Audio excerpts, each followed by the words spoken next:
Welcome to Straight Out of Avernus, a Baldur's Gate 3 podcast. My name is Drew, I'm one of your hosts, and I'm joined by a guy whose name I'm going to forget in the next few days, along with the names of my partner, my kids, and my extended family.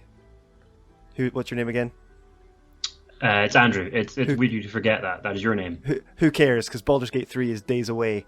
I know. And I soon will not have time for minor distractions such as loved ones or food or work. 4 more sleeps. I hate that term, but 4 more sleeps until Baldur's Gate 3. That's what I say to my kids when I'm trying to explain to them how far away things are. But my wife and kids are not as excited about Baldur's Gate as I am. No, I don't imagine they would be. Your parenting duties are gonna. Well, you're gonna have to play catch up. They're gonna take a severe dip. Yep. So call parental services now. What's your dad doing? Oh, he's just romancing technical monsters. Oh, okay. Mummy, who's Shadowheart? Hey, how you doing, mate? I'm good. How are you? I'm really good. I'm good. I'm excited. Yeah, I said in a group chat today that Baldur's Gate is the only thing sustaining my mental health at the moment. Mm-hmm. I've got two sick kids, and I'm about 3 days into sleep dep. So I'm hanging in there. I did stupidly though, go out with my friends on Wednesday. We hit the town. Oh yeah. We got a curry and we went for a pub quiz. And somehow I stayed out till 2 a.m. Wow. I can't remember the last time. The last night I had to get the bus home at 11:30. Woof. Yeah. And I got home and realised I couldn't get into the spare room. So I had to sleep on the couch. Oh no. And my daughter came in at 7 to watch Paw Patrol. Well, you might be sleeping on the couch the latter half of next week anyway. I think that's probably what's going to be happening. Hey, Andrew. Hi. Enough about our personal lives. Marital issues. Do you have some news? Yeah, sure. Why not? Yeah. What's the news? Surely there cannot be more. They put out the release times. Yes. So it's not just midnight wherever you are, unless you're in Tokyo. You get it. Although you get it at midnight. I think you get it at midnight between August 3rd and August 4th if you're in Tokyo. But for us, we get it at 4 p.m. because we are in the UK. Oh, how I cannot wait for Steam to implode. I know, as everyone tries downloading it at the same time. And if you are in the US, you get it 11 a.m. New York time. I don't know when everyone goes, like Eastern time, Mountain time, whatever that is. If you share a time zone with New York, you get it at 11. We have one standardized time. It's called Greenwich. Get on board, world. And if you share a time zone with LA, you get it at 8 a.m. Not that it matters to us. We have D&D on a Thursday. Yeah. How inconvenient. Yeah, I imagine my webcam and my audio quality on that call is great. Drew, you're lagging quite a lot. What's going on? It's nothing. There's literally nothing I can do about this, lads. If I could change the settings, I would, but I cannot. Before we go ahead with this week's episode, I have prepared a statement. Okay, what is this? It's not really a statement. It's just I need to kind of get something off my chest and clarify something. Okay. One of our listeners, one of our friends, Samuel, calling him out by name here. He had some comments on the last episode, Drew, and he was right. No, Sam, you can shove it. He did say that he found a lot of the episode was us going, so who are these people? Who are this race? We don't know. Let's waffle for 10 minutes and move on. You know what? He's kind of right. So I've done some research. No, wrong.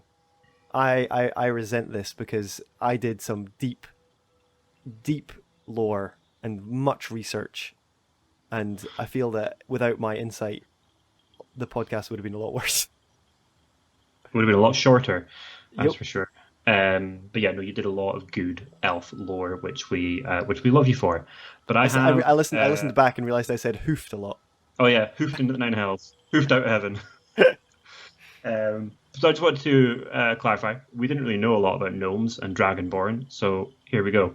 Gnomes, it is theorized that gnomes originated from gemstones way back in the day. So your rock gnomes came from diamonds, your forest gnomes came from emeralds, and your deep gnomes came from rubies. Did some glitter gold have something to do with this? Yes, Garl Glittergold, who's a gnome god. I knew it. He it's theorized that either he was one of these original gnomes that emerged from these gemstones, or he, in his infinite wisdom, breathed life into the gemstones, and also uttered a little bit of a joke, which is why gnomes are quite cheeky. Oh. It's quite nice. And then from those gemstones birthed gnomes. It's kind of similar to the dwarf origin, where it just kind of a little bit, yeah. Morden was just like, here you go, it's my boys. Speaking of similar origins as well, the Dragonborn have a kind of similar origin to the elves, in that there was a creature who is a dragon deity of creation known as Asgarath or Io, who I've heard of Io. It is theorized got into a fight with somebody, was wounded, and from his blood sprouted up some Dragonborn. Oh. And they were kind of initially created as servants to dragons. So there you go. Get it up, you Sam. Yeah, suck it, Sam. That's that was nice. Thanks for your brief Dragonborn and gnome lore. Thanks, Andrew. You're welcome, Drew. Now, what are we doing today? Today, it's kind of a bit of a part two. Last time we talked about the various options available to you in the form of your race options. Today, we're going to go through the classes. What is a barbarian? It is what it says on the tin. Essentially, it is typically an angry, reckless, damage-dealing machine. I think it's definitely inspired by Conan. Absolutely, yeah. They're the hit first and ask questions later class, essentially. I've never seen the Conan films. Neither have I. I've got my player's handbook. Oh yeah. By my side, the trusty 2014 PHB, and I think Barbarian skill tree, the Barbarian kind of class feature list, is quite simple. Yeah, because they do one thing, and they do that one thing very well, really. Very well, yeah. It's just about hitting really hard and not apologizing for it. Yeah. If you're, not that it really matters for this game, Baldur's Gate 3, but if you were playing a D&D game at home and you wanted, and it was going to be like a social political intrigue game with very little combat, you might not have a lot of fun with a barbarian because you're not going to use a lot of your class features. Yeah. And I think especially the main one. Yes, the rage. It's just fly off the handle and see red and just start tearing limbs off. Yeah. So for the purposes of Baldur's Gate 3, essentially your barbarian's going to be dealing a lot of damage, but also taking a lot of damage, and they also take damage very well. Yeah, and that's sort of their bread and butter, really, isn't it? Just get them straight in the front line, soak up as much damage, get in the way, cause problems for the enemy. Yeah. And just go ham. And they're very good with like the big heavy weapons and. Oh yeah, they absolutely are. Yeah, so I've not really played with a barbarian much in the early access, but I imagine getting a lot of the kind of weapon skills, like the cleaves and the big swings and things like that. I'm looking forward to trying that out. But yeah, so in terms of like the subclasses, what did we get in BG3? So the subclasses for the barbarian that are going to be in this game are the Berserker, the Wild Magic Barbarian, which is not a player's handbook barbarian, which is very interesting, and the Wild Heart, which is a Baldur's Gate 3 original. Yes, I think most classes have like a more barbarian-y barbarian, and I think that's definitely the Berserker.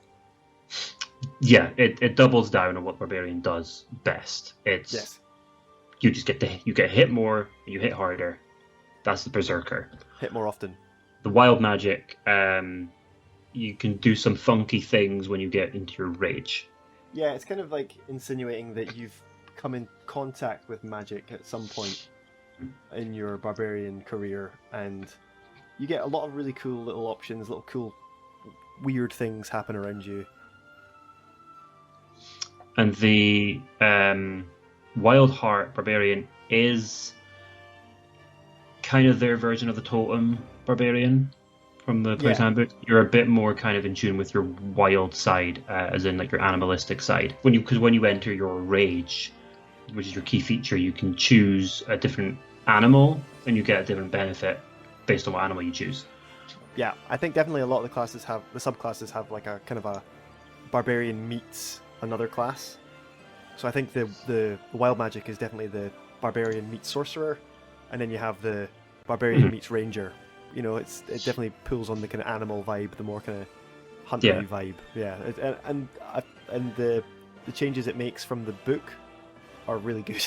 To sum up, hits hard and takes a hit. Yeah, I really like the barbarian actually. Yeah. I played one. It's one of the classes I've played in campaign, and in combat they're so much fun. Yeah, you might not excel at social situations, but you will excel in combat. And sometimes that's what you want. Speaking of excelling in social situations, it's my boys. Yep, so the Bard, you want to explain a bit about the Bard? You have a bit more experience with the Bard than I do. You've played one. Yeah, the Bard was my first ever character, and I was, as somebody who loves people paying attention to me, you know, everybody look at me! It's definitely my default social setting. The Bard really appealed to me. It's one of their features. They're a bit of a jack of all trades. They're a very all-encompassing class. They can do a lot of different things. Yeah, it's interesting because that phrase, jack of all trades, usually ends with master of none, whereas as the Bard, you can certainly master some of these skills. The Bard can just do a bit of everything. They're very good socially, but in combat, they're more. I see them more as a kind of a buffing class, as like a support class. They're a support class, buffing as you say, or debuffing, if that's the way you want to play it as well. They can do that very well too. Their kind of biggest feature is to inspire their allies. Yeah, make your allies better at what they do best. But they're primarily a magic casting class. Yeah. Lots of magic, lots of neat little tricks they can do with magic. They get so many skill points and so many buffs to skills that they can use as a passive. They're just great. Yeah, the Bards are excellent. Like so, they are a performance kind of based class, and so in that sense, they are. To get into a bit of D&D terms, they use charisma a lot, which means they will excel at social situations. They will be the face of the party. If you find yourselves in a tricky situation and you need to talk your way out of it, the Bard is one of the classes which will do that for you. One of my favorite things, like you said earlier about the Barbarian, how they've kind of changed a few things. Yep. Larian have put in a really nice touch to the Bard, where there's like over 300 lines of dialogue of insults. You insult your enemy to death, and yeah, they've come up with 300 insults, which is pretty good. That's awesome. But what subclasses do you get from the Bard? Yeah, the three that you'll be getting are the College of Lore, the College of Valor, and then the College of Swords, which is from Xanathar's Guide to Everything. Yeah. The book. What can you tell me about these ones? So yeah, your College of Lore is kind of the Bard that also essentially kind of studies magic as well. Kind of doubles down on down on the spell aspect, casting aspect. Yeah, your spells will be better. Each kind of spellcasting class in D&D has a spell list to choose from. At certain points, the College of Lore Bard.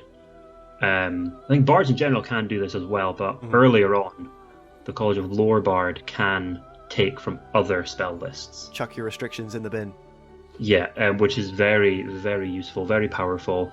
They can also interject when an enemy is about to attack you and insult them some more and make them miss. They're very handy. Distract them at the last second. Yeah. The College of Swords is your swashbuckling bard. I think it's quite interesting this one was included because it is quite similar to the Valor Bard. Kind of. They're both melee combat based bards. which is it's weird that they've doubled down on that and included 2 of them. But the College of Swords Bard, instead of inspiring your allies, you can just kind of inspire yourself and make your attacks better and do fancy things and give yourself defensive bonuses. It's the kind of buffing yourself bard. It's very much that kind of flavor of, like a circus performer or a daring do swashbuckler swordsman. Mm-hmm. But the Valor Bard is another kind of melee combat based bard. They just get to attack an extra time. Really, is that about it? Not really. Their inspiration can be used in other ways to allow your allies to do more damage and that kind of thing. They're pretty good. That's what I played first time around. The Valor Bard. Mm-hmm. Yeah, they are good. Back when there was only 2 options for the bard. I'd say don't sleep on the bard. The bard is a very powerful class. Yeah, and seeing as there's no companions that are bards, you're not going to be you're not going to be kind of doubling up. No, absolutely. So don't sleep on the bard. The bard is great. I have nothing bad to say about the bard. My God. Speaking of gods. Speaking of gods. Next up, we have the pious cleric. Yes.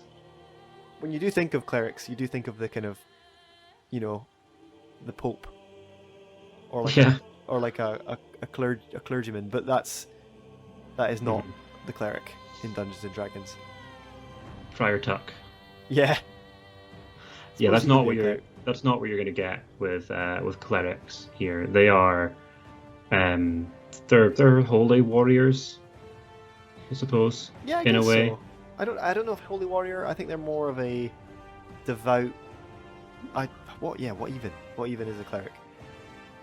What they are is they worship gods or a specific god, and they get magical powers. They get spells through their devotion to that god.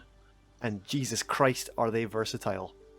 They are versatile. You can do a lot of great things with the bard. You can be a melee combatant. You can be a stand back at the back of the line and be a spell throwing combatant. You can be a field medic. You can't really be amazing at all 3 of those things, but you can be pretty good at 2 of them or really good at 1 of them. And in terms of like subclasses that you get, there's so many. There's a lot. This is where we may have to just kind of go through them quickly. We're not going through all these. Maybe have you got the list there? Maybe just. I've got the list here. So we've got the life domain, which is that's your healer. Yeah. That's your cleric. That they will be. If you think of cleric and you think of like other RPG games and stuff, and you think of healers, the cleric doesn't have to be that. I've played a cleric in D&D who didn't heal. I'm playing a cleric like that right now. Yeah, you are, exactly, yeah. So the life domain, that's your healer. The light domain, that's kind of your blaster. That's your damage dealing. A lot more fire spells, yeah. Yeah, the trickery domain, which I'm not a massive fan of. It's kind of like your rogue, almost. Yeah, if I can respec Shadowheart, I will, because I don't like the trickery domain. Okay. Your knowledge domain, I don't think we've never played with the knowledge domain cleric. I don't know a whole lot about it. It's like your wizardy cleric. Yeah, they kind of study magic. Because there are magic gods. Yeah. So that's kind of what they do. You've got your nature domain, that's your druidic cleric, kind of. And each of these subclasses come with different. They all can access the cleric spells, but each of these subclasses come with their own set of specific domain spells where they will always be there for you. Yeah, they're always prepared, always ready to use, and it fits the flavor of the kind of subclass. Your nature one, I think you're probably going to get speak with animals, animal friendship, things like that. Yeah. Tempest domain is another damage dealing cleric based on Big time. Storms, essentially, lightning and thunder. That's your if you worship Thor or Odin. War domain, the war domain, that's your up close and personal. I'm going to hit you in the face with a mace, and I'm going to do it again. That's what they do. It's easy, simple. So, yeah, there's 7 there. I think so. And Yeah, so you've got healing covered, you've got melee combat covered, you've got slinging spells from the back covered. I love the cleric. The cleric is really good, and in terms of like being a player at the table and having role play and having that connection to a god and choosing a god to worship, Yeah, it's been one of my favorite things. Having chosen a cleric recently in your campaign, I love it. yeah, you chose a very fitting god for your drow character as well. We could do a whole lower episode on Elistrae. Hey, there's a sword in early access you can find that's an Elistrae sword. Wow, I didn't know that. Excellent. You'll be picking that up, I suppose. Yep, I think I will. What's next? Next up, we have though yeah, you've just done the cleric, the kind of divine worshipper, but then we also have the druid, which is much more of a Mother Nature worshipping chap. You don't have to. You don't have to worship any gods to be a druid. You could just kind of be one with nature and maybe just worship the earth itself. They have a very pronounced lane, I think, the druid. Yeah. Hugger, hippie. Yeah, no, exactly. they're not generally not city dwellers. They live out in the forests, and that is their home. That is what they care about, and they care about kind of the natural order of things. But they are wicked. They are wicked, and a key feature that all the druids share is the ability to turn into animals. I've played around with this in early access. It's a lot of fun. Yeah, it's a lot of fun turning into giant badger. Why would you do anything else, to be honest? It's pretty good for combat. As you get value. as you get higher up in levels, you can turn into an auroch, which is like a Underdark cow. Yeah, thing. it's an Underdark. Yeah, that's right, Underdark cows. Yeah, but you can also be, if you want to be an infiltrator, you can be a cat or a bird. Raven, giant spider. Giant spider, I think, is one of them as well. Yeah. Bear? So, yes, you can become a bear. Come on. Yeah, we've covered this. Yeah, we've covered someone who turns into a bear. But yeah, on top of that, they're also really kind of effective spellcasters. Yeah. Yes. They are first and foremost a spellcasting class, and they can also they're very and they can also heal a little bit, not as good as your clerics can, but they excel at controlling the battlefield, growing vines and trapping your enemies in their place, making it so it's difficult for them to get to you, that kind of thing. And they're very good at that. Then you turn into a badger and just maul them. Yeah, absolutely. Subclasses. Yes. In this game for the druid, we are getting Circle of the Land. Druids run in circles, so you got Circle of the Land, and you again from Circle of the Land you can double down on that and choose Underdark Forest, Hillside, Arctic, Mountain. It's kind of changes your flavor of your spell casting. Yeah, gives you certain different spells like the cleric that are always there and prepared for you, ready to use, and just that's a bit more of a flavored choice. Circle of the Moon, which is your combat wild shape class. Yes, druids are very good at turning into animals. The Circle of the Moon is very good at turning into dangerous animals. You will probably more often in your combat be taking an animal form and fighting rather than standing back and slinging spells. Yes. Which is good, because then when you find yourself in a place where you can't turn into an animal anymore, you have lots of spells available because you've not used them. And the last one's a weird one. Yeah, Circle of Spores, which is not a Player's Handbook choice. Nope, it is in Tasha's Cauldron of Everything, but I believe it originated in Guildmaster's Guide to Ravnica. Yeah, and Circle of Spores, I don't know a whole lot about it, but I mean it's fungus, and you can reanimate corpses. Yeah, it's like your necromancer druid. You create like a circle, a kind of a cloud of spores around you, which you can move, and then you can make it reanimate corpses and pilot them around like The Last of Us. Very thematic for the Underdark as well. Yeah. That's your druid, your hippie. Your big filthy hippie. Next up is the Old Faithful. It's the fighter. The Old Faithful. Because I like the barbarian. It is what it says on the tin. That's what it does. It's a fighter. I think the fighter is on the face. It's pretty boring. On the face of it, However- it's pretty boring, but However, yeah, you'll be doing a lot of fighting. yeah, and the fighter excels at fighting. So bring the fighter. For fighter Absolutely. in your fighter. Yeah, they get all sorts of weapons and armor proficiencies and shield proficiencies. I think they're just proficient with everything. I think. Yeah, I mean, your choices are limitless with the fighter. Yeah. I think probably the best thing about the two best things about the fighter are you can hit more than any other class per turn Yeah, in the game. you won't be doing maybe as much damage as your barbarian, but you can hit more often. I think by the level cap, you'll be hitting. You can hit at least 3 times a round, but you can make that a maximum of 6 with action surge. So you could be with an hitting action surge. Yeah, a lot of creatures doing a lot of damage. you can make And- that a lot more than 6 with some multi-classing, but I think that's maybe for another episode. Goddamn! And Because there's a very good multi-classing option in here for that. But the other thing that's really great about the fighter is they get so much ability score improvement buffs, Yes, which means you can really explore a lot of feats and like other avenues to really flavor the fighter. So that it's a very customizable class. Yeah. Yeah, they've kind of realized the fighter is a bit lacking in its features as a core class.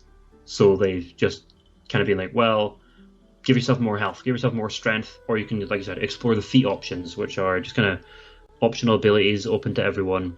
They can, you want to cast spells now without having to dip into sorcerer or wizard. Here you go. Here's a little feat for that. By doing my quick math, I think you get 4 ability score improvements, while most classes would get 3. I think. With the level cap in this game. Yes. Yeah. So you basically get a feat for free that no one else is going to get, essentially, if you want to go down that route. We'll start with the champion. The champion is boring. It is a bit. It's essentially you will get critical hits more as a champion, so you'll do more damage. That's kind of it. That's all they do, and they do it well. You've got your Eldritch Knight, which is the spellcasting subclass. It's like your kind of wizard fighter. Your wizard fighter. Isn't that what it's called? A Gish. A Gish, yeah. Yeah. And it's decent. I don't think it's the best. The spells you get are very kind of reactionary and kind of in the moment.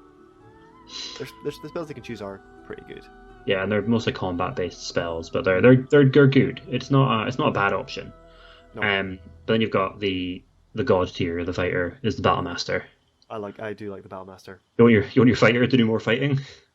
I think the champion's more like your fighter. Yeah, your but the Battlemaster's much more your tactician. Yeah, it's the College of Swords bard to the fighter. It's big brain time fighter. Yeah, you get an extra dice essentially to roll in the background, where you can give yourself more armor. You can switch positions with an ally. You can knock someone down. You can disarm them. Scare them. You can scare them off. Yeah, it's a lot of options. Yeah, a lot of them. Just great subclass for the fighter. Not that this is our telling you what to play, but no, I mean you'll have fun with champion. It's nice and simple. It's fun. It's easy. But if you make Lizelle a champion fighter, hey, basic bitch. Yeah. I mean, I don't think there's, looking through the subclasses in the game in general, I don't think there's any bad options for subclasses here. You will have fun no matter what you play. I don't think you could get it so disastrously wrong that you will not have a good time. Yes. With whatever you choose. So yeah, that's the fighter. We're on to Monk, baby. We're on to Monk. The only one we've not played as of now before release, yeah. Yeah, it's the only class not available in the early access. It's a weird one. It's coming with, I think because maybe there's a lot of interesting things the Monk can do that might be quite hard to implement with the but because the game development. Because the class itself is quite a weird one. It is. It's a kind of bit of an outlier. It doesn't seem to fit. I mean, D&D is traditionally kind of Western fantasy, and the Monk is definitely, well, it's your Eastern fantasy. Then, yeah, it's drawing on that Eastern inspiration of the Tibetan monks. The kind of martial artist. Yeah, it's your martial arts class. They You don't wear armor as a monk. You get your armor just kind of from your inner self. It's more your mobility, your ability to move Yeah, and dodge and shift and get very away. dexterous. They can run around the battlefield quite well. They can dodge attacks very well. They can catch arrows and throw them back, which is very exciting. They're very cool, yeah. There's a lot of very cool And sneaky monk shit that I think it's been Yeah. dubbed. yeah, while they can use weapons, I generally like to have my monks not use weapons. I like them just to punch and kick things. Yeah, flavor-wise, it's really It's called martial arts for a reason. So yeah, that's your monk. Not a whole really lot to say on monks. So You get a lot of options, a lot of ways to use like your key, it's what you call your Yes. key points that allow you to spend that resource to move more, to dodge more, to hit more. yeah, listen, they can do all these cool things, but it does cost you this key. Yeah. So, but I think in most people might know it as like chi, but Yeah. in it's key. well, it's all changing anyway. They're getting rid of it. They've kind of revamped the monk, which I think is why it's so late to come into Yeah, this I game. think so too. Because the monk, I like the monk. I'm a big fan of the monk, but it doesn't have a good reputation, kind of online, as being a very strong class. But I think because its damage output can be quite low. I think the monk also has a bad rep because it has one of the worst subclasses in the game, which is which is the Way of the Four Elements. which is in this game. But I have a feeling it's going to be nothing like it is in the PHP. Yeah, they've already said they've revamped it a lot, and they've changed so much. Because basically, the Way of the Four Elements, it's your avatar. Mm-hmm. It gets spells. Who does not want to play that fantasy? Exactly, yeah. It gets spells. For earth, air, wind, fire, but it gets those spells so much later on than you would get if you just played a wizard. And so by the time your monk has fireball, your wizard's got greater fireball. Yeah. So what's the point? So I'll be interested to see what changes have been made with that one. I mean, the other two subclasses that you have are the open hand, which is more like your monkey monk. Yeah, that's your monkey monk. You want your monk to be more monk? Way the open hand. That's your martial arts expert, your master. And then you also have Way of the Shadow, which is like your rogue monk. Yeah, very interesting one. They can teleport through shadows, which is quite exciting. They're really cool. I Very cool. Way of Shadow monk. Yeah. But yeah, I think it's got a bit of a bad rep, but don't listen to the rep, kids. Play what you like. Feel like there is no bad choice. I don't think. Not really. Agreed. Moving on. Speaking of shit classes, the paladin is S tier. Paladin's fantastic. It is what I said before, the cleric's the holy warrior. I was wrong. The paladin's your holy warrior. Dynamite, bingo. Yeah. Essentially they're your warrior cleric. You don't have to worship a god, although most people do. It's more about your convictions. It's more about like your what would you call it? I'd say willpower, but they're your willpower, your convictions, your kind of rules of life, how much you devote yourself to yourself, really. Yeah, because you can devote to yourself. You can devote to other people. You can swear an oath to a god if you want to, and you get your power from the oath that you take. Yeah. Essentially, how willing you are to commit to the cause. Yeah. What does your paladin do best, Drew? Smites. Oh god, such a cool class feature. It is. I think it's one of the best. I think it might be the best class feature in the game because it's fantastic. You get to choose when you do more damage, which is unlike anything else in the game. I've already succeeded. I'm going to exceed twice now. Yeah. I'm going to succeed. Get another success. The smite is it's exactly what it says. You can just hit your enemy with the power of the gods. With your raw conviction. Yeah, big dump truck of radiant damage. Yeah, and your paladin is your kind of tank. Where your barbarian is a tank in the sense that they go up to combat and they excel at getting hit and taking damage. They're the damage sponge.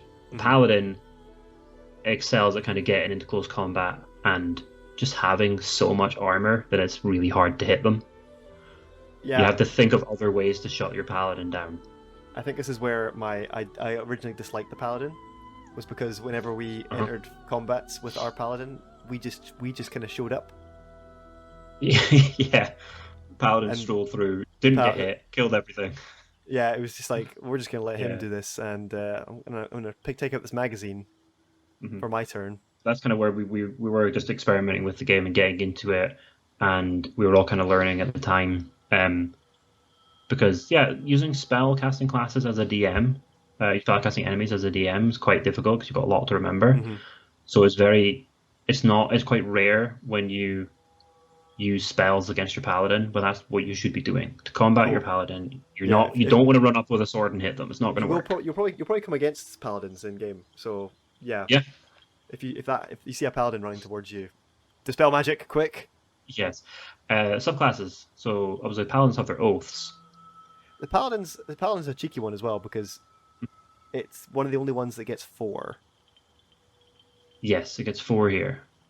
One of them is not one you can choose. We'll get into that in a minute. Oath of Devotion doubles down on that devotiousness, basically. Yeah, you're more of I think that's more of the clericy. It's more of your clericy paladin. Clericy paladin, yeah. Yeah, and again, paladins, they get spells. They don't get as many spells as your clerics and druids. No. But they also get prepared spells that are always going to be there and ready for you as well, based on your subclass. The Oath of the Ancients, that's your kind of druidy. Yeah, your druidy paladin. Yeah, I like that one. That's probably my favorite. I like the Oath of Vengeance. What is the Oath of Vengeance? The Oath of Vengeance, you have basically something or someone has wronged you or someone you know, and you've been like, I'm going to hunt that thing or that person down or that cult, and I'm going to take them out. So you're the Punisher.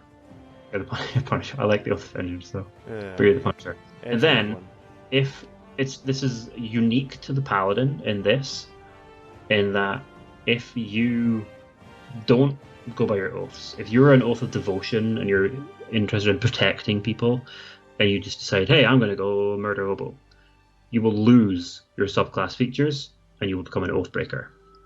Which is a strange one because it's not. You have to look for the Oathbreaker. It's not in.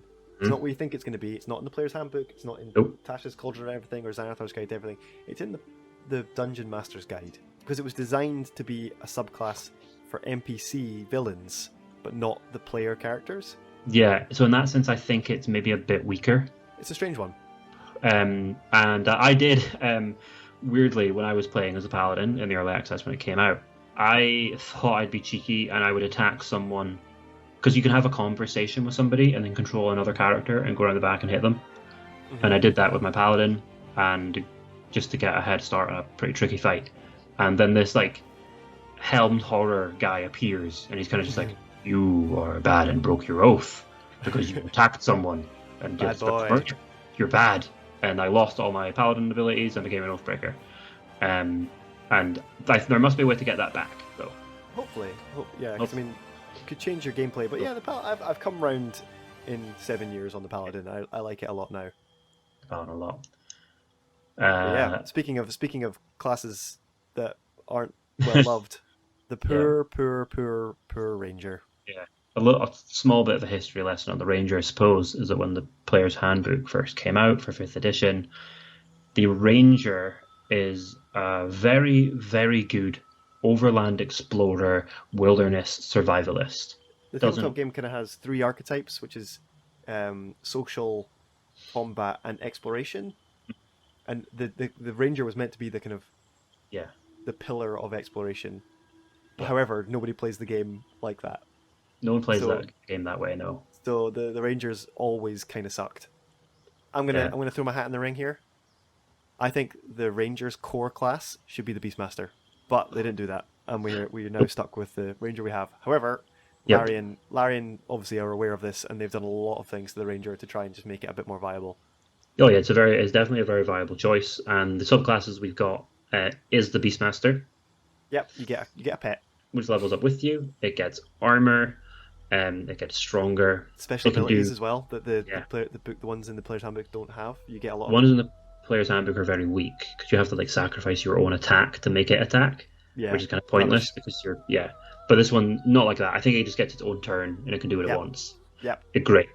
Hunter. I don't know much about the Hunter. The Hunter's kind of lame. It's kind of like your Battlemaster fighter ranger. Champion. Yeah, no, Battlemaster, because you get to choose kind of different abilities and different kind of techniques that you can employ. Just not as good. But they're just not that. I mean, in the player's handbook, they're just not very exciting. Yeah. So yeah, I think that's more kind of like your Battlemaster fighter ranger. Yeah. That is the ranger's kind of problem. Is it is trying to be too many things, but doesn't actually excel at any of them. Yeah. It's trying to be a druid. It's trying to be a cleric almost. Mm-hmm. Trying to be a bit of a rogue, but just doesn't really. Yeah. You can make a better ranger by just being a fighter. Yeah. What was the last subclass though? The last subclass is the Gloomstalker, which is pretty good. It's not just pretty good; it's phenomenal. Okay. It's excellent. I think actually, in certain sections of this game, could be overpowered unless they have tweaked its abilities. It's very much your roguey ranger, and you. I had a ranger in game, Gloomstalker, as one of my players in a game I DM'd, and just I had to make sure there was light sources everywhere because they can just go invisible whenever they want. Yeah, they are invisible to any creature that relies on dark vision to see them. Yeah, we've bitched about the ranger long enough. Let's move on to something else. Let's move on to the rogue. The sneaky chaps. The sneaky chap, yeah. Yeah, so that is your rogue. Your rogue's a sneaky chappy. Your edgelord. They can be. Yeah. They don't have to be. But they can. Yeah, this is your Thieves Guild guy that likes to steal from people and pick pockets and pick locks. But they're very good at dealing damage. Very good at dealing damage. They have little sneaky attacks that they can deal out whenever the kind of right circumstances are met. Yeah. Usually when an ally's within a certain distance of them, they can just absolutely gut fools. So they excel at being sneaky and getting into combat and hitting hard and then kind of running away and hiding. Very, very kind of very hit and run tactics, like. Yeah. And that's where they're really, really hot. They can hide and just move around the battlefield, almost like a monk in that sense. They have a lot of mobility. Yeah. And they're skill monkeys too. They can double down on. Hey, listener! Word of the episode: double down. We've said it a lot. They can. Was it hoof last week? Double down this week. Yeah, I think we have to do like a find the word competition. Yeah, so they can choose more skills. They can buff those skills. They get those skills higher than anyone else. Mm-hmm. And my god. But yeah, so you've got your subclasses for the rogue. Do you want more rogue for your rogue? Go on in. Thief. Yeah, I think the thief is a great subclass. You just get more of your stuff. Get more of your stuff. They've changed it slightly from the book in that you'll get an extra bonus action, which is great per round, which is very handy. Just it's more mobility. Yeah, you can get. Is what I use it for. You can definitely get more attacks off and kind of get an extra blow in when you wouldn't have before. Fantastic, and you can climb up things pretty easily. Climb up things. You can also take less damage from falls. Excellent, because you will be falling off lots of things in this game. Yeah, you're being pushed off a lot of things. Getting hoofed off a lot of things. The Arcane Trickster. Yeah, that's a good one.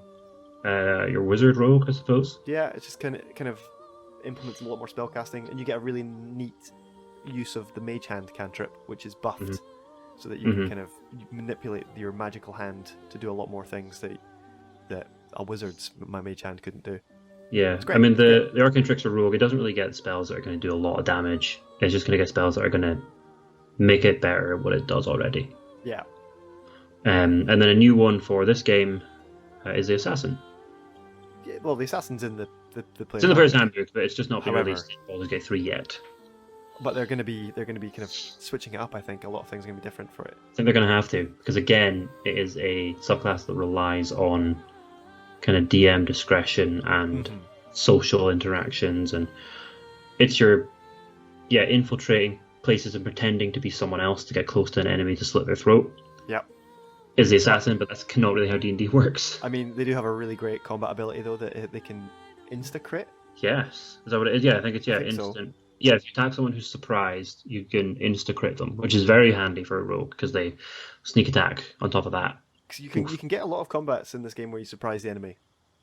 You can. It's very easy to do so, actually. So I mean, an assassin rogue would be just taking heads. Yeah, it's pretty much take something out of the combat before it even starts. Oh yeah, big time. Then you get the upper foot pretty much straight away. Sure, and that's kind of your rogue, really. I think. Just think That's Rogue. your gritty edge lord. What else do we have after Rogue? Hey, but speaking of, where is the link in this? We're doing sorcerer now. There's no link. Sorcerer. You are the sorcerer, man. I'll leave this one to you. You hit it. I love the Sorcerer. That's And great. it's my favorite class. It was the first class I played, so there's a bit of a bias there. But it's my favorite spellcasting class. And it is probably not the strongest spellcasting class, but I Nope. love it. I think that's where if listener listening, when we're talking about these things, our favorite things are not going to be the most meta. No, Because and that's this what we definitely like. isn't. The Sorcerer- flavor of the sorcerer is great. The Sorcerer, it's your most magical class because they just are. They don't have to pray to a god. They don't have to study. They don't have to get into deals. They just have magic. The kind of lore around a sorcerer is that at some point in their life they have been exposed to something that has changed them, and that has given them access to magic, whether it having being like a bloodline or being close to like a magical event or having tampered with something they shouldn't have, or they've just gotten really bad radiation poisoning and now they can do Yeah, magic. I like to think your Sorcerer is your metahuman or your X-Men. Oh yeah, definitely. Yeah, it's just something either they're born with or something happens to them and they develop this affinity for magic. Have you ever tried just not being a sorcerer? That's a line from X-Men 2. It's a Is bit on it? the nose. It's a bit on the nose there. Oh, is that when they go and see Bobby Drake's family. Bobby's family? Yeah. The Yeah, X- Sorcerer, they're the X-Men. fantastic. The X-Men, known for their subtlety. Are you saying that the X-Men it's an analogy for something? Can we do this tangent before? I mean, you Yep. might cut this, but I love this tangent. At a Comic-Con, Stan Lee was asked by someone in the crowd, "Hey, is Professor Charles Xavier and Eric Langshire's Magneto, is their relationship and their kind of characters based off of Malcolm X and Martha King Jr.?" And Stan Lee leaned up to the mic and was like, "Hell yeah, it is." It's pretty good. It's great. So yes, sorcerers. What is their deal? Come on, we've waxed on about the So sorcerer. yeah, so they What's their are deal? innately magical beings or people, and they they get a lot of the same spells as some of the other spellcasting classes. They can twist them and change them and do cool things with them that the other ones can't do. Yes. For example, they can shoot a spell further than it should go. They can do it quicker than it should normally be able to do. They can make it more damaging. They can make They can make enemies more susceptible to fail to it, or they can do it without anyone ever knowing they've done anything. Or do it twice. Yes, Great. or do it twice. They're fantastic. That's their meta magic ability. It's great. I love the sorcerer. It's their bread and butter, isn't it? Yeah, it is definitely your blaster class. Oh, definitely. There's another one or two blaster classes as well, but this is the DPS of the game, I'd say. And what kind of thing do you expect from their subclasses? What's the flavor? So the first one up is the Draconic Bloodline Sorcerer. Somebody in your bloodline has shagged a dragon. I can't wait to see that cutscene in Baldur's Gate. If I can shag a bear, I can surely shag a dragon. Yeah. So Do yeah, not let me down, Larian. a few generations later, here you are, a sorcerer with a draconic bloodline, and that is reflected in the way you look as well, because you have like draconic scales on your skin, which is very. And you're very much tied to one of the dragon types. Yeah, you can. I think you can get resistance to a certain type of damage depending on which draconic thing you're related to. Wild magic, very fun. Yeah, the wild magic class is pretty nuts. It's pretty much every time you cast a spell, there's a chance something crazy happens. It's great. It can be beneficial. It can just be stupid.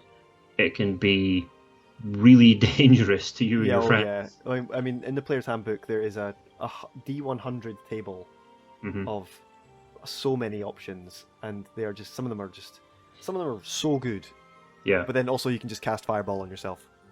Yes. You get one which lets you immediately cast Fly on yourself without having to concentrate on it.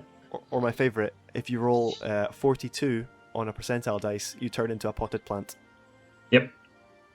That's Yep. going to be really useful. Yes. So yeah, Sorcerer, amazing. Oh, Storm Sorcerer is that's the third one. subclass, I which know is nothing about that one. Xanathar's one. So that's kind of, again, I don't know, Thor had a baby. Here's your Storm You were Sorcerer. conceived during a titanic clash of gods when the lightning was spreading across the sky, and that's when you got your storm powers. Yes, you're kind of thunder and lightning based. You maybe do a bit more damage with those kinds of spells, and you get a small flight ability as well at some point. It's not amazing. It's not the strongest. I probably wouldn't pick it. I'll be interested to see not over these other two. Yeah, I'll be interested to see if Larian make any tweaks to it. Hmm. Because I was kind of, when I saw it on the list, I was kind of like, Yes, it's kind of it's like I said, it's not one I'm going to choose. I don't think. Hey, But not when Draconic and Wild Magic exist. Speaking of choice and a bloody boatload of choice, Bloody boatload of them, yeah. Holy moly! let's move on to the Warlock, baby. I may have waxed on about the Bard being awesome and it being one of my favourites, but it's joined up there at the top with the Warlock. The Warlock is peak flavour. Oh yeah, it's great. What is a Warlock at its base, at its core? What is it? Okay, so kind of in lore respects, in kind of the roleplay respects, you've kind of crossed a line somewhere in dealing with a powerful entity. So the analogy I quite liked is that a wizard studies for the test to get the good grades. The sorcerer is that just really jammy guy who wakes up 10 minutes before, rocks up hungover, and still scores an A. But the warlock shagged the teacher to get their grades up. So you get lots of different patron choices, and that kind of changes up your role play with the being that you've decided to kind of hitch your wagon to kind of get you to the top. And it's just customizable in so many levels. So customizable. You could have two warlocks, even with the same patron in your party, and they'd be completely different. Yeah, the big things you get are like kind of like packed boons, where you get like a little kind of buff more towards spellcasting or more towards combat, or you can and also you get these things called invocations, which are kind of like skills and abilities that you can just like customize and mix and match. The warlock's a weird one because it's kind of got two subclasses. That it can, like, you only ever get to choose one subclass, but I think the warlock kind of gets to choose two. Yep. Because you've got your main subclasses. You've got your fiend. Yep. Which means you've made a deal with the devil. Yep. The archfey. You've made a deal with a very powerful fey creature. And the great old one. You've somehow stumbled into making a deal or whatever with Cthulhu. Yeah, you've accidentally fallen into a cyclopean nightmare, and some great old one has gone. And they all have different benefits that are very flavorful. Yep. But then your next kind of choice after that is your packed boons. Yes. And you've got packed of the tome. It's your wizard. Which is your wizard. You kind of get a spell book. You're packed of the chain. It's kind of like a ranger. You get kind of a different. You get a lot of different choices of familiar that you can summon and use. That's one of the best uses for Will by the way, in early access. Back to the chain. He can summon the imp or the quasit, and they are so good for scouting because they can just turn invisible. It's very good. And then packed of the blade, which in the player's handbook I think is very lacking. It's not very good. But in this game, they've done what basically the Hex Blade class subclass is. Yeah, the Hex Blade subclass is with the pact of the blade, which is pretty much what the pact of the blade always should have been. Yeah. A lot more damage capabilities. I mean, we could wax about the warlock a bit more, but I think it's this time we move on to the last class out of the choices in Baldur's Gate 3. You're a wizard, Andrew. I'm a what? A wizard. I mean, it's what it is. What it says on the tin is a wizard. There's not. I mean, I think in terms of the classes, the wizard. You know what a wizard is. Yeah, You're you not- get you're a not spell stupid. book, you Yep. study magic, and you learn how to manipulate the weave, which is kind of where everyone draws their magic from, and their arcane magic especially. So where the sorcerer has an innate ability to tap into the weave and use it, the warlock made a deal to just kind of get access. The wizard's got to work for it. It's actually we've got a wizard and a sorcerer in our campaign at the moment, Yeah. and I love it when they both kind of get together and they role play out, because I think the wizard has a kind of a sense of superiority about him, And he's very because salty. and he's very salty that the sorcerer is just really good and hasn't had practice. Oh yeah. And it's and then their sorcerer player, he doubles down on it. It's fantastic. The wizard is definitely on kind of par with like the bard as being customizable and also Yeah. versatile, Yes. because you have And the biggest range of spell choice at any one you time. have the biggest range of spell choice, and also where the bard can only learn so much and the sorcerer can only learn so much. Step aside, noob. Yeah, the wizard can learn everything on the wizard spell list. You might not be able to prepare them all at once because you have Sure. to prepare a certain number at the beginning of the day.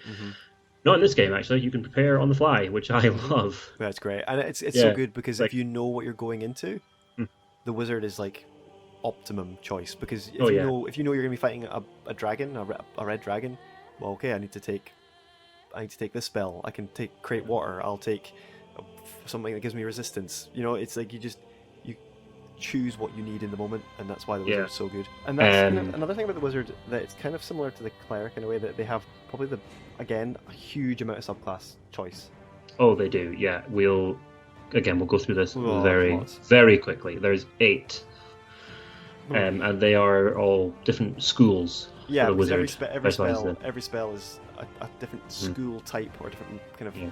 flavor of magic. So like each Yeah. subclass is tied to those schools. One So- Andrew. Abjuration. What's Yes. abjuration? Brief synopsis. Go. Abjuration is protection. You excel at protecting yourself, protecting your allies, kind of but using spells that give you barriers between your enemy and you. It's my personal favorite wizard subclass. The It's a good abjuration. one. Yep. Conjuration. You can summon creatures to your beck and call. Divination. Divination, you sit at the top tower of Hogwarts and are really annoying, and nobody knows why you're there. They've actually probably got an ability that's very powerful, kind of on par with the Paladin Smite, I'd say. Oh yeah, really good. Where it's the flavor is your divination wizard looks into the crystal ball at the beginning of the day and kind of sees the future. Basically, you roll 2 dice, you keep a record of the number, and then pretty much at any point in the day when a d20 is rolled, you can be like, actually, I'll give them my 2 or I'll give them my 20 Yeah, that I rolled so previously. it is so good. It's great. I don't know how they're going to implement that in Baldur's Gate, but I'm excited to see how they do it. Enchantment. Okay, you are good at weaving spells to befuddle the mind. Yes. Give people on your side, turn people against you. You're good at kind of getting in their heads. Evocation. Evocation, blow stuff up. Blow stuff up. Necromancy. Evil edgelord zombie master. Sure, if you want it to be. Doesn't have to be, but No, of course not. But that's kind of what certainly- most people go for. Oh yeah, master of undeath. Annoyingly, this list is out of order. Illusion. Oh yeah, illusion. Great things that are not there to trick your enemies. Transmutation. Turn things into other things, and that's So it. that's it. That's all the classes there is available. I was already tired when we started this. I am now double plus tired. You double down on the tiredness. Yeah, I doubled down on that tiredness. That was a lot of info. Well done, Andrew. Yeah. No, well done you as well. And we didn't we didn't cover one that we didn't know anything about.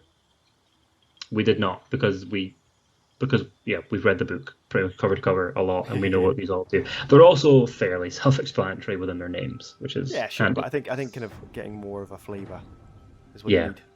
Yeah, absolutely. Can I ask you a question? What are you going to play as your first character going into Baldur's Gate 3 on August 3rd.